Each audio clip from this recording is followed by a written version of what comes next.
Chapter 2. Ella couldn't hold back anymore, noticing we were still lingering. She spoke up, "David, don't you have an appointment for an examination soon? Shouldn't we get going?" She even winked at the doctor standing nearby.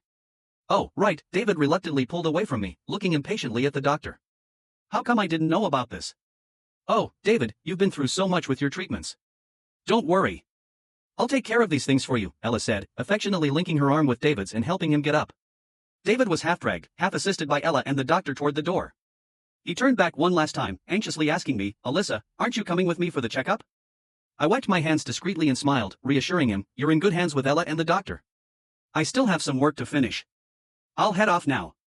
As I turned to leave, walking in the opposite direction, the tears I'd been holding back streamed down my face. Years of love had deeply embedded themselves in my heart, and now, it felt like I was digging out pieces of myself, piece by piece.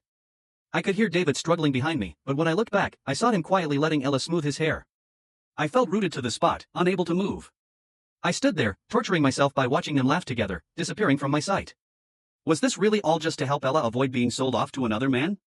Was their relationship really just friendship? The answer seemed clear. David must have spent so much time, energy, and money on that wedding ring for me. When I returned to my rented apartment just 3 hours later, I noticed that the ring had already attracted a lot of attention. A kind girl told me that the value of the ring was far higher than the $5,000 I had listed it for. If I didn't want to lose too much, I could have it appraised at a high-end jewelry store. I played with the ring, my mind drifting back to the time when David had given it to me. "Alyssa, I made this ring myself." "But the stone, I had it set by someone else," David had said, holding my right hand gently. He carefully ran his fingers over the simple band with the dark green gem on my finger. I remembered what he'd said. "Alyssa, I know you've had a hard time with me these years. But I promise you, one day I'll make sure you live a good life." His eyes, sparkling like a puppy's, gazed at me earnestly, making those words seem more believable. The next day, I took the ring to a high-end mall in the city center. Everything in the store was priced so high I could lose everything I owned just by walking in. The staff at the jewelry counter examined the ring. "The stone is really valuable. From the color and quality, I'd say it's worth around $300,000. I stood by the counter, feeling awkward as I waited for the appraiser. Despite preparing myself, I was still shocked by the price. $300,000, more than I had earned from 3 jobs combined.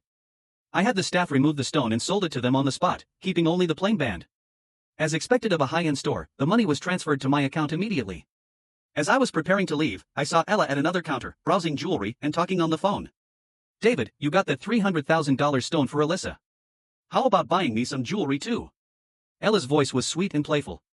I couldn't hear David's reply, but I saw Ella hang up the phone and proceed to buy all the jewelry she had picked out, happily swiping her card. "Got everything, thanks, Mr. Huber," she cooed as she sent him a voice message, her voice dripping with affection. "All for $2 million.